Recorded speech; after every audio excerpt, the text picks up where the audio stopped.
Bismillahirrahmanirrahim. Assalamualaikum warahmatullahi wabarakatuh.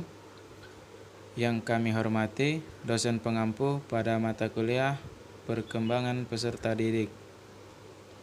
Perkenalkan, saya Taufik Hidayat. Di sini saya akan membuka presentasi pada kelompok 1 kelas 3R Prodi Pendidikan Guru Sekolah Dasar Universitas PGRI Palembang. Di sini kami akan menjelaskan beberapa materi dari perkembangan peserta didik. Oke, sebelum kami memulai presentasi, adapun anggota-anggota dari kelompok 1 yaitu saya Taufik Hidayat sebagai moderator. Selanjutnya ada Deborah Simanjuntak, Jenny Ulandari, Monica Rahayu, dan Dendi Juniansyah. Untuk penjelasan yang pertama akan dijelaskan oleh Jenny Ulandari. Kepada Jenny Ulandari kami persilahkan.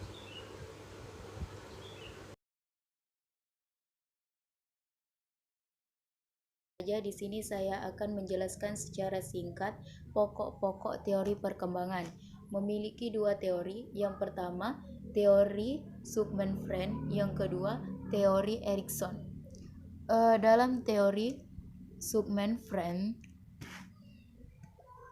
bahwa struktur kepribadian terdiri dari 3 sistem pokok. Yang pertama, ide. Yang kedua, ego. Yang ketiga, superego. Ide adalah struktur kepribadian yang terdiri atas naluri yang merupakan gudang psikis individu. Yang kedua, ego adalah struktur kepribadian yang berurusan dengan tuntutan realitas. Yang ketiga, superego adalah struktur kepribadian yang merupakan badan moral atau biasa disebut hati nurani. Memiliki tiga indikator. Yang pertama, defension mechanism adalah istilah psikoanalitik bagi metode ketidaksadaran ego membolak-balikan realitas, dengan demikian melindunginya dari kecemasan sebab tuntutan yang bertentangan dalam diri dapat menimbulkan kecemasan. Represi adalah mekanisme pertahanan yang paling kuat. Represi bekerja menolak dorongan-dorongan ide yang tidak diinginkan di luar kesadaran. Yang ketiga, regional zones adalah bagian tubuh yang mengalami kenikmatan khusus yang sangat kuat yang memberikan kualitas pada setiap tahap perkembangan. Tahap-tahap awal perkembangan kepribadian memiliki 5 tahapan. Yang pertama, orgastik, terjadi selama 18 pertama kehidupan, di mana pusat kenikmatan bayi berpusat di sekitar mulut. Yang kedua, analstik, terjadi antara usia 1 dan 3 tahun, di mana pusat kenikmatan anak berpusat pada lubang anus atau fungsi mengeluarkan. Yang ketiga, pelistik, terjadi antara usia 3 dan 6 tahun, di mana pusat kenikmatan bayi berpusat di sekitar daerah kemaluannya. Yang keempat, lantencistik, terjadi antara usia 6 tahun dan masa pubertas. Anak mengembangkan keterampilan sosial dan intelektual. Yang kelima, genitalstik, berawal dari masa pubertas, dan selanjutnya tahap ini anak mulai menunjukkan ketertarikan terhadap lawan jenis. Yang kedua, teori Erikson. Teori Erikson merupakan tokoh teori psikoanalitik kontemporer, merupakan kembali prinsip-prinsip Freud untuk memahami dunia modern. Uraian-uraiannya dikritik menyimpang dari isi semangat psikoanalisa. Erikson merupakan dirinya sebagai penganut psikoanalisa Freudian dan lebih suka disebut sebagai seorang post-Freudian. Teori Erikson terkait dengan perkembangan-perkembangan yang berarti pada kehidupan seseorang.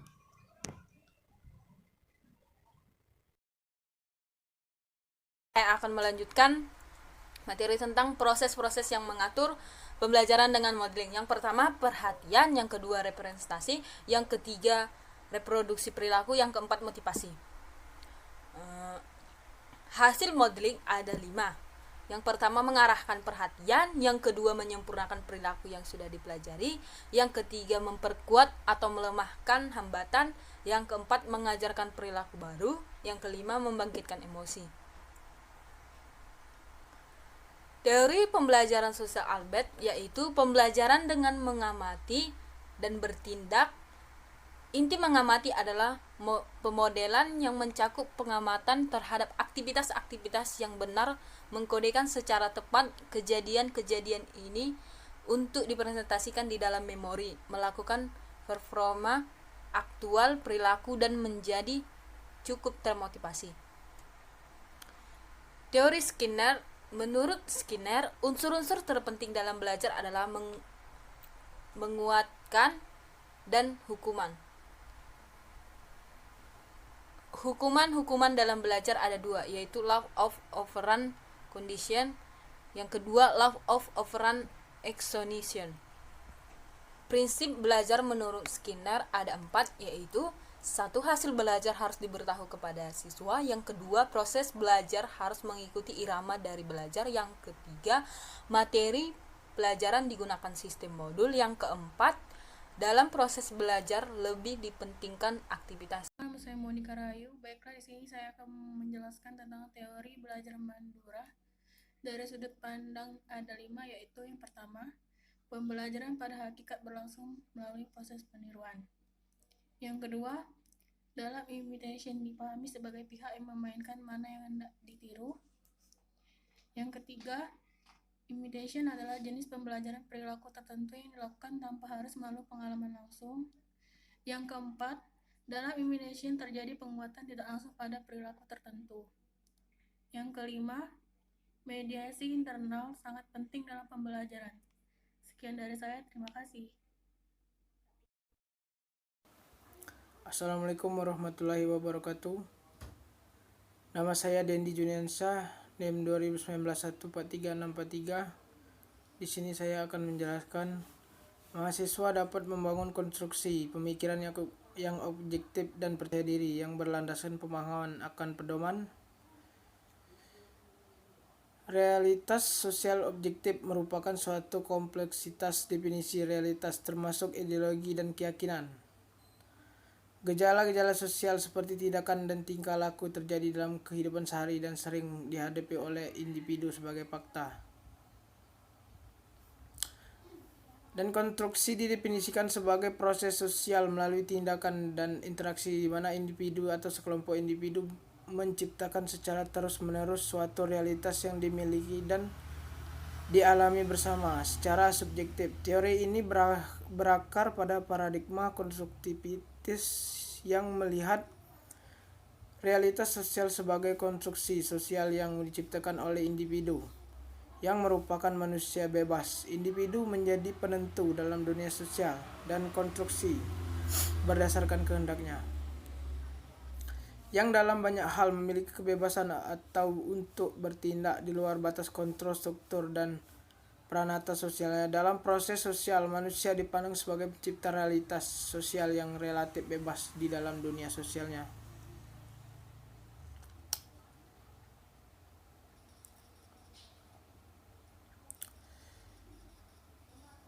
Dan konstruksi sosial merupakan teori sosiologi kontemporer dicetuskan oleh Peter L. Berger dan Thomas Luckmann. Teori ini merupakan kajian teoritis dan sistematis mengenai sosiologi dan pengetahuan. Dan peranan mahasiswa menurut pandangan konstruktivistik sangat penting untuk belajar merupakan suatu proses pembentukan pengetahuan. Pembentukan ini harus dilakukan individu yang benar belajar. Ia harus aktif melakukan kegiatan, aktif berpikir, menyusun konsep dan memberi makna tentang hal-hal yang dipelajari dosen. Memang dapat dan harus mengambil prakarsa untuk menata lingkungan yang memberi peluang optimal bagi terjadinya belajar. Namun akhirnya paling menentukan terwujudnya gejala belajar adalah niat belajar. Mahasiswa itu sendiri dengan istilah lain dapat dikatakan bahwa pada hakikatnya kendali belajar sepenuhnya ada pada mahasiswa.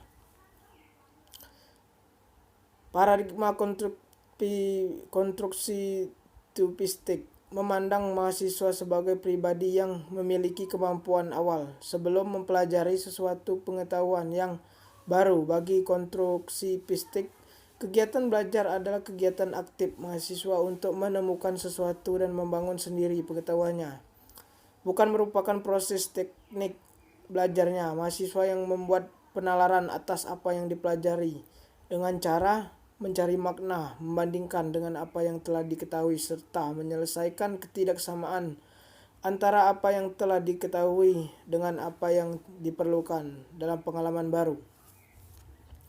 Setiap mahasiswa mempunyai cara yang cocok untuk mengonstruksikan pengetahuan yang kadang-kadang sangat berbeda dengan teman-teman yang lain. Dalam hal ini sangat penting bahwasanya mahasiswa dimungkinkan untuk mencoba bermacam-macam cara belajar yang cocok, dan juga penting bahwa dosen menciptakan bermacam-macam situasi dan metode yang membantu mahasiswa. Satu pelajaran saja tidak akan banyak membantu mahasiswa.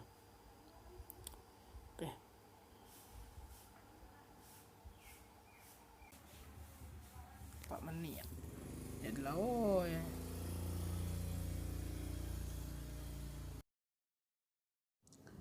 Baiklah, di sini saya akan melanjutkan penjelasan materi dari Dendi Juniansah.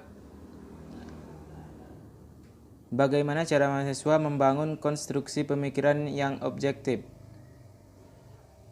Dengan cara realitas subjektif yang dimiliki masing-masing individu merupakan basis untuk melibatkan diri dalam proses eksternalisasi atau proses interaksi sosial dengan individu lain dalam sebuah instruktur sosial. Konstruksi sosial dibangun melalui dua cara. Yang pertama yaitu mendefinisikan tentang kenyataan atau realitas dan pengetahuan. Realitas sosial adalah sesuatu yang tersirat di dalam pergaulan sosial yang diungkapkan secara sosial melalui komunikasi bahasa, kerjasama melalui bentuk-bentuk organisasi sosial, dan seterusnya. Realitas sosial ditemukan dalam pengalaman intersubjektif, sedangkan pengetahuan mengenai realitas sosial adalah berkaitan dengan kehidupan bermasyarakat dengan segala aspeknya, melalui ranah kognitif, psikomotorik, emosional, dan intuitif. Mungkin itu saja penjelasan dari saya. Saya akhiri dengan wassalamualaikum warahmatullahi wabarakatuh.